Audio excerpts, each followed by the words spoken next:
विद्या भारती द्वारा संचालित हनुमान प्रसाद धानुका सरस्वती बालिका विद्या मंदिर रमणीति रोड वृंदावन अनुभवी शिक्षकों द्वारा शिक्षण कार्य, कंप्यूटर और साइंस लैब से सुसज्जित विद्या भारती का एकमात्र English medium senior secondary school, वाहन सुविधा भी उपलब्ध। तो आज ही प्रवेश लें। कक्षा 6, 7, 8 की प्रवेश परीक्षा 7 मार्च 2021 और कक्षा 9 की प्रवेश परीक्षा 21 मार्च 2021 को होगी। तो देर न करें, आज ही प्रवेश लें। प्रवेश फॉर्म विद्यालय में उपलब्ध है।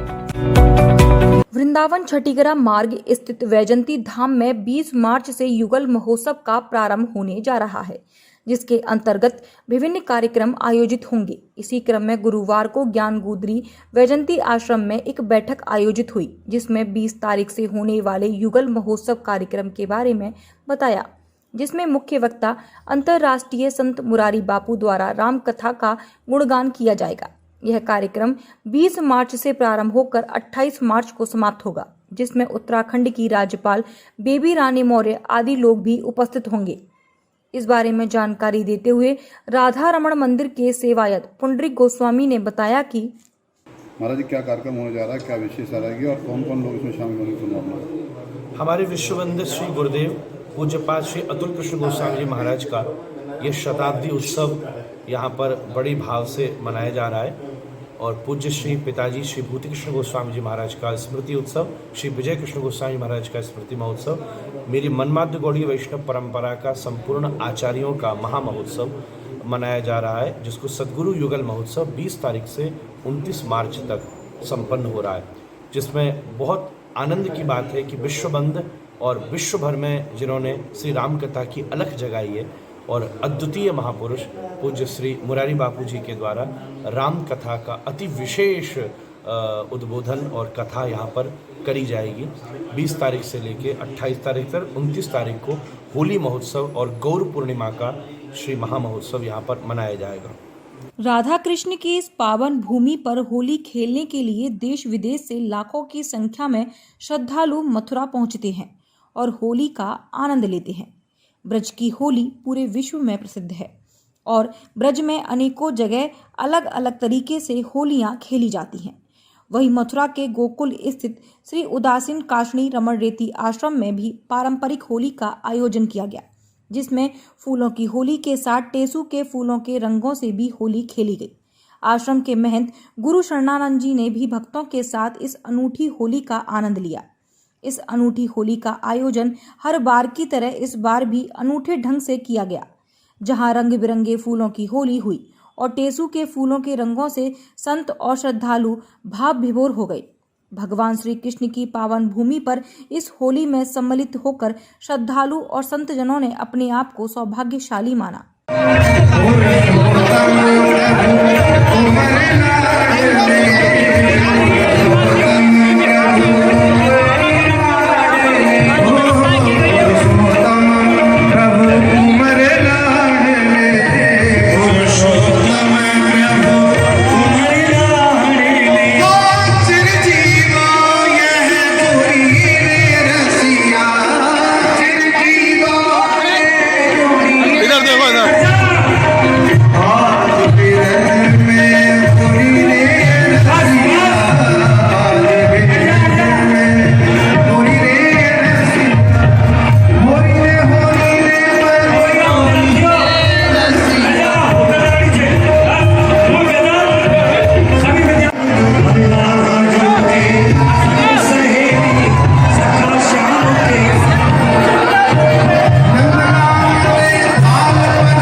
मनाई गई है, किस तरह से आनंद रहा है और किस तरह से देखते हैं आप? ये आनंद तो माय डियर तुम लोगों ने अपनी आंखों से देखा, मैं क्या वर्णन करूं। ये तो शब्दातीत आनंद है, रस है। श्री कृष्ण का नाम है रस। रसो वैसा ये वेद में आया है। ब्रह्म को रस कहा है, परम तत्व को रस कहा है। तंत्र शास्त्र में भी रस रूप कहा गया है परम तत्व को। हम में वो रस तत्व सब में विद्यमान है, सब में विद्यमान है, लेकिन वो आवृत है। आवृत माने ढका हुआ है। वो किस तरह से अनावृत हो, अनावृत माने बोले। और फिर हमको आनंद या रस कहीं और से लाना नहीं है, वो हमारा स्वरूप ही है, हमने है। तो यहाँ संतों के आशीर्वाद से, ठाकुर जी के लीला दर्शन से, कीर्तन करने से जितनी देर के लिए भी सही वो आवरण निवृत्त हुआ। और जब वो आवरण निवृत्त हुआ तो हमारा जो रस रूप है अपने आप प्रकट हो गया। हमको कहीं से इम्पोर्ट या लाना नहीं पड़ा, किसी ने डाला नहीं। और जब वो आनंद का उद्रेक जागृत होता है तो माय डियर फिर हमको नाचना पड़ता नहीं है, हमारी चाल अपने आप नाच हो जाती है। हमको गाना नहीं पड़ता है, जो कुछ भी हम कहते हैं वो सबका सब आनंद रूप हो जाता है, कविता रूप हो जाता है। हमारी प्रत्येक क्रिया कृष्णमयी होकर रसरूपिणी हो जाती है। भगवान सबको अपना रंग प्रदान करते हैं। भगवत रंग कहो या अनुराग कहो, अनुराग माने राग माने रंग, रंजन। अनुरक्त करते हैं माने रक्त या अपने रंग में हमको रंग लेते हैं, या हम और वो एक रंग में सराबोर हो जाते हैं। हम मेरी आज 45 साल की 46 साल की उम्र है, उसमें मुझे लगता है मैंने पहली बार होली का आनंद लिया है। और शुक्र है गाने का और इन लोगों का जो मुझे लेकर आए। और बरसाने की होली सुनी थी, वृंदावन में आकर आज रास उछाली, और इसकी कोई तुलना नहीं है, कोई मैं बता ही नहीं सकती। ये अनुभव हर इंसान को करना चाहिए। किस तरीके से आनंद लिया आपने? आनंद की कोई तुलना ही नहीं है। जो संतों के साथ होली खेली और जो फूलों की होली खेली, जो सुलमी थी एक लट होली, पर आज अनुभव से भी ऊपर है, कल्पना से भी ऊपर है। शुक्र है ठाकुर जी का, शुक्र है राधा रानी का, और शुक्र है संतों का कि जिन्होंने हमें बुलाया। होली मैं पहले बता दूं, यहाँ का अनुभव बहुत अच्छा है। मैंने यहाँ पर पहली बार लड्डू, और लड्डू खाते हैं होली जूट के, लड्डू की होली करते हैं। और आज कोरोना की वजह से हमें रंग की हरी होली नहीं दे रहे, हमें फूलों की होली। रंगों का पर्व होली का त्योहार है। इस त्योहार का सभी लोगों को काफी समय से इंतजार रहता है। इसी होली के त्योहार की शुरुआत बुंदेलखंड में भी हो गई है। जगह जगह फाग के कार्यक्रम हो रहे हैं। होली के त्योहार को लेकर इस कोरोना काल में भी लोगों में खासा उत्साह नजर आ रहा है। कहते हैं कि होली के त्योहार की शुरुआत झांसी के एरच कस्बे से होती है, जिस कारण बुंदेलखंड में होली का महत्व अधिक होता है। फाग का महीना शुरू होते ही झांसी में होली की शुरुआत हो गई। जगह जगह ढोलक और हारमोनियम के साथ स्थानीय क्षेत्रवासी होली के गीत गाते नजर आ रहे हैं। वहीं एरच नगरी में होली महोत्सव की भी तैयारियां चल रही हैं। इस त्योहार को लेकर युवाओं में अलग ही उत्साह देखने को मिल रहा है। फाग का और होली का एक अनूठा संबंध है। ये फागुन के महीने में चूंकि जो गाने वाला जाना वाला संगीत है ये फाग है, और बड़ी पुरानी विधा है। ये लोक संगीत गीत कह सकते हैं इसको। और हमारे बुजुर्गों से हम तो जब से बचपन से सुनते चले आ रहे हैं, जब भी होली आई तो उसकी शुरुआत ही फाग से होती है।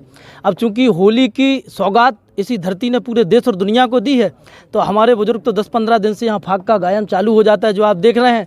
और ये अभी होली में 10-15 दिन है, लेकिन आप ये रंग गुलाल जो देख रहे हैं, क्योंकि सरकार ने, माननीय विधायक जी ने इस बार जो वित्तीय सहायता दी है, ये उसकी खुशी है कि अभी से रंग गुलाल लगा करके एक दूसरे को युवा होली का रूप हमारे यहाँ अभी से चालू हो गया है। और फाग गायन के साथ कार्यक्रम की लगभग शुरुआत हो चुकी है, तैयारियां चल रही हैं। क्योंकि इस बार महोत्सव का रूप भी बढ़ जाएगा, तो हम सभी लोग इसी परिचर्चा बैठक के लिए आज यहाँ एकत्रित हुए हैं कि होली महोत्सव की जो परिचर्चा बैठक होती है, उस बैठक के कार्यक्रम में ये रंग गुलाल, ये जो सरकार द्वारा, माननीय विधायक जी द्वारा वित्तीय सहायता इस कार्यक्रम को मिली है, उसका ये प्रतीक है जो आपको दिख रहा है इस समय।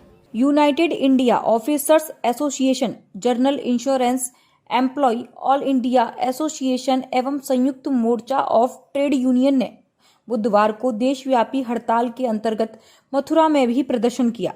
इस दौरान दर्जनों पदाधिकारियों ने सिविल लाइन स्थित कार्यालय पर वित्त मंत्री मुर्दाबाद के जमकर नारे लगाए। वहीं उन्होंने नारेबाजी करते हुए विरोध प्रदर्शन किया। इस दौरान उन्होंने अपनी 4 सूत्री मांगों को उनके समक्ष रखा और बताया कि यह प्रदर्शन साधारण बीमा कंपनियों के निजीकरण के विरोध में किया गया है। इसके साथ ही उन्होंने वेतन संशोधन की वार्ताओं को बहाल किए जाने, पेंशन स्कीम 1995 को लागू किए जाने आदि की मांग की। पहले से भी विरोध करते आए हैं, पहले भी आपको जानकारी सारी दी गई है कि हाल के बजट में ये जो 2 चीज़ें डिक्लेयर की हैं कि एक तो हमारी साधारण बीमा कंपनियों का जो निजीकरण है उसके हम खिलाफ हैं, उसका हम विरोध करते हैं कि हमारी साधारण बीमा कंपनियों का निजीकरण नहीं होना चाहिए। दूसरा, वेतन संशोधन की जो वार्ताएं हैं वो नहीं हो रही हैं, तो हमारी ये मांग है कि वेतन संशोधन शीघ्र ही हमारा करा जाए और उसकी वार्ताएं बहाल हों। तीसरा ये है कि जो हमारी 1995 की पेंशन स्कीम थी वो ही सभी कर्मचारी अधिकारियों के लिए लागू होना चाहिए। चौथा ये था फैमिली पेंशन हमें बहुत कम दी जा रही है, उसमें वृद्धि हो, कम से कम उसमें 30% की वृद्धि हो, जबकि जो केंद्र सरकार है या राज्य सरकार है उनमें सब में 50% और सबसे ज़्यादा है, सिर्फ हमें मात्र गवर्नमेंट 15% का पेंशन वृद्धि है, उसमें हम मतलब वो हमारी एक मांग है कि उसको 30% करा जाए। और दूसरा ये जो इनका सहयोग होता है सरकार का, उसमें भी अंशदान की राशि कम से कम 14% करी जाए। अलीगढ़ के थाना विजयगढ़ इलाके के शहबाजपुर के रहने वाले 2 भाइयों को हत्या के मामले में पुलिस ने जनवरी माह में बंद कर जेल भेज दिया था, जिसके बाद से दोनों युवक जेल में बंद थे। कल देर रात अचानक एक युवक की तबीयत खराब हो गई, जिसकी जानकारी जेल प्रशासन द्वारा मृतक के परिजनों को दी गई, जहां परिजनों ने आरोप लगाते हुए बताया कि जेल प्रशासन ने युवक की हत्या की है। वहीं बहुजन समाज पार्टी के जिला अध्यक्ष रतनदीप सिंह ने भी घटना पर शोक व्यक्त करते हुए कहा कि युवक की अलीगढ़ के JN मेडिकल कॉलेज में मौत हुई है, लेकिन परिजन जिला प्रशासन हत्या करने का आरोप लगा रहे हैं। ये जो मामला है अभी, ये जेल प्रशासन की कमी इसमें हमको नज़र आती है। शेर सिंह नाम के विजयगढ़ थाना क्षेत्र के शहबाजपुर के ये रहने वाले थे। ये 3-4 भाई थे, लगभग 2-3 महीने से जेल में रह रहे थे। तो अभी जो सूचना मिली कि जेल में इनकी, अब जैसे परिवार के लोग बता रहे हैं कि इनकी हत्या हुई है, तो लेकिन वो पूरा जांच होने के बाद, पोस्टमार्टम के बाद रिपोर्ट मिलेगी, उसमें स्पष्ट होगा कि आखिर प्रकरण है क्या और क्या सच्चाई है।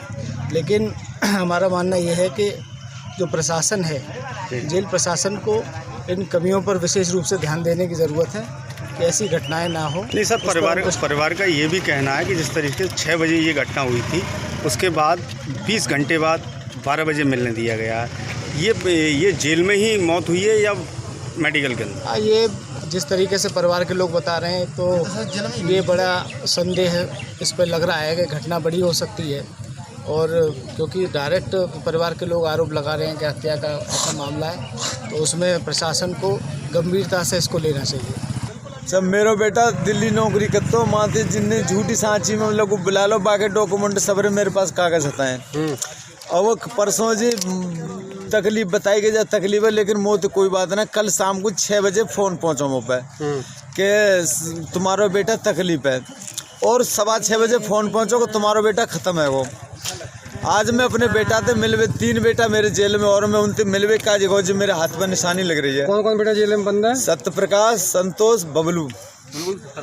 उनको भी मेरे उनकी जान को भी खतरा है सर मुझे। तो क्या लगता है उसको मारा गया? हाँ सरकार, मुझे लगता है कि वो अंदर ही मारे गए। वो बेटा, छोटे बेटा ने बताई कि पापा वो भीतर ही खत्म है गए, बाहर तो उन्हें वैसे ही ले गए। जिसने बताई थी उसका क्या नाम है? संतोष नाम है छोटे बेटा को। संतोष ने बताई कि वो जेल के अंदर ही मर गया। हाँ। और जब वो परसों बताइए कल बताई, और जब वहाँ से लेके गए तब मेरे तीनों में से एक बेटा ना बताई कि हम तुम्हारे भैया लेके जा रहे हैं मेडिकल। ये बंदी जो है शेर सिंह बापना लालाराम है, शहबाजपुर विजयगढ़ का है। ये 5 जनवरी को अस्थायी जेल में आया था। अपराध संख्या 90/20 में धारा इसकी 308, 323, 324, 325, 504, 506 में थाना विजयगढ़ से आया था। ये कुल 4 भाई हैं। चारों भाइयों में भाइयों को 2-2 भाई अलग एक बैरक में रहते थे। रात्र में 3:45 बजे ये पेशाब करने गया बाथरूम में नाइट में जो व्यवस्था होती है, एक लैट्रिन बाथरूम होता है, उसी में जाते हैं। तो वहाँ एक बंदी ऑलरेडी पहले से था, तो उसमें वेट कर रहे थे। अचानक इसको चक्कर आया। एक बंदी और था, उसको भी चक्कर आ गया। तो चक्कर आने से गिर पड़ा तो इसको जो है तुरंत जो है 7 मिनट के अंदर जेल हॉस्पिटल भिजवाए। जेल हॉस्पिटल में इसका इलाज हुआ, ठीक ठाक हो गया। फिर इसने कहा कि मैं अपने बैरक में चला जाता हूँ। डॉक्टर ने देखा होगा, ओके था सब, तो कोई दिक्कत नहीं हुई। फिर दोपहर इसकी तबीयत खराब हुई, जिसमें सांस में बेचैनी हो रही थी, पेट में दर्द हो रहा था, ऑक्सीजन लेवल वगैरह चेक किया गया तो कम हो रहा था। तो ये हुआ कि हालत ठीक नहीं हो रही है, इसको जो है मेडिकल कॉलेज भिजवा कर दिखवा लिया जाए। फिर इसको तत्काल जो है हम लोगों ने मेडिकल कॉलेज भेजा। मेडिकल कॉलेज में वहाँ पर क्या नाम के 1556 पे भेजा था। 4:20 पर वो लोगों ने पहुँचने पर अटेंड किया उसको, और 5:10 पर इसको डिक्लेयर मृत घोषित कर दिया। जिले की कोतवाली एवं थानों को साफ सुथरा एवं उनकी रखरखाव की व्यवस्था को सुदृढ़ बनाने के लिए प्रशासन के द्वारा समय समय पर महत्वपूर्ण दिशा निर्देश दिए जाते हैं। संबंधित अधिकारी उन निर्देशों का किस तरीके से पालन करते हैं, इसी को देखने के लिए वरिष्ठ पुलिस अधीक्षक ने अचानक खैर कोतवाली का निरीक्षण किया। कोतवाली का वार्षिक निरीक्षण करने पहुंचे वरिष्ठ पुलिस अधीक्षक को गार्ड ऑफ ऑनर दिया गया। निरीक्षण के दौरान एसएसपी ने कोतवाली के कार्यालय के रजिस्टरों का रखरखाव, कितनी विवेचनाएं लंबित चल रही हैं, उनको देखा। इसके साथ ही उन्होंने महिला शक्ति हेल्प डेस्क का निरीक्षण किया। वहीं कोतवाली परिसर की साफ सफाई के साथ ही असलाहों के रखरखाव को बारीकी से देखा। इस दौरान उन्होंने मेस में खाने की गुणवत्ता को भी चेक किया और परिसर में बने आवासों और शौचालयों का भी निरीक्षण किया। इसी के साथ ही उन्होंने क्षेत्र के चौकीदारों से वार्ता की। निरीक्षण के दौरान उन्होंने कोतवाली इंस्पेक्टर सहित सभी पुलिसकर्मियों को दिशा निर्देश दिए कि कोतवाली पर आने वाले पीड़ितों की समस्याओं को जल्द से जल्द समाधान किया जाए। के अंतर्गत वार्षिक इंस्पेक्शन करने के लिए मैं आया हूँ, और पहले अभी थाना का पूरा भ्रमण किया हूँ, थाना परिसर का। उस पर साफ़ सफाई के बारे में चेक किया हूँ। साफ़ सफाई अच्छी है, और थोड़ा कुछ इम्प्रूवमेंट होना है। नालियों का पानी का बाहर निकलने का निकास व्यवस्था करा के उसका और अच्छी तरीके इम्प्रूव करने के लिए एसएचओ को निर्देश दिया है। और सब बैरकों का साफ़ सफाई के देगा। बैरकों पे साफ़ सफाई है, और वहाँ पे थोड़ा से जो खिड़की है बैरकों का जो जवान रहता है वहाँ पे थोड़ा सा खुला है, उसका सभी मच्छर जाली लगाने के लिए निर्देश दिया है। और थाना परिसर में जो गाड़ी का रख रखेल है वो अच्छी तरीके उन्होंने एकदम साफ तरीके लगाया। उन्हें पहले बहुत ख़राब रखा था, आजकल उन्होंने परस निकाल के सभी अच्छी तरीके सफाई रखा है। और पुलिस थाना परिसर में मौजूद सब इंस्पेक्टर से भी चर्चा किया हूँ, और उनका जो असला जो यूज़ करता है ले जाता है उसका हैंडल करना तरीका और उसका खोलना जालना उसके बारे में चेक किया हूँ। उन लोग थोड़ा जानकार है, और मीटिंग कराया मैंने चौकीदार से, थाना का कितना भी चौकीदार उनसे मीटिंग कराया। उनसे कुछ लोग अच्छी जानकारी भी रखा है, कुछ लोग कम जानकार उनका, और उनका निर्देश दिया है क्या क्या उनका जानकार होना चाहिए। यह सब चीज़ उनका भी महीना में चल रहा है, बाकी चीज़ सब महीना चल रहा है।